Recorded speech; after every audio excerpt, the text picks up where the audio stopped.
It's not uncommon for different NetSuite partners to have a unique NetSuite implementation methodology. There are a few core pieces that all methods share, but no best way to pull off an implementation.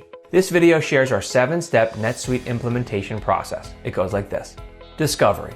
The discovery process is the research part of the project when the important questions are answered. We'll make sure to check off items like identifying high-level goals, project scope, potential integration systems, and migration systems. We'll also do a gap analysis and discuss customization options. Plus, we'll have you fill out a questionnaire and talk with your team to figure out what works best for you and your organization.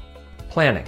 The planning process establishes the timeline, identifies key resources and responsibilities for the internal and external teams. We'll identify things like key team members and establish responsibilities. We'll help with onboarding key users, establishing project timelines, and helping outline which older processes will be converted. Finally, we'll help form the business requirements document, have it reviewed and signed by key stakeholders. Execution. Next up is the execution of the NetSuite implementation process. This is where you start getting hands-on with the NetSuite software. Some of the key things that happen here include migrating data from previous systems, configuring key NetSuite processes outlined in the planning phase, setting up charts of accounts and account balances, and configuring NetSuite settings. We'll also build automation, integrations, workflows, and customizations to your requirements. Plus, we'll set up roles and permissions, plus anything else you may have required. Training.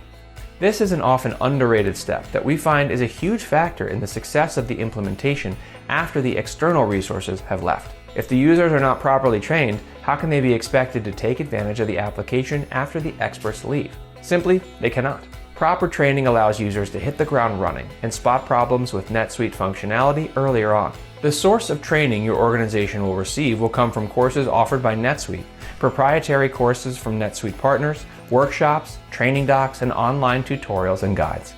Testing. Rigorous testing is required to make sure that the result matches the agreed-upon business requirements set up during the BRD.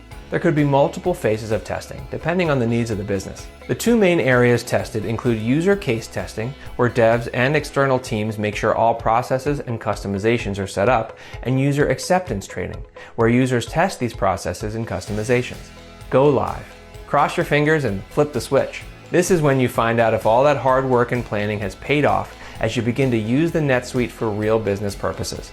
Post-go live support. Keep those external resources close by in the next few months, as problems you may have missed during testing and go live may not pop up right away. Also, achieving maximum ROI with the platform is an ongoing process and will require tweaking and upgrades throughout the years ahead.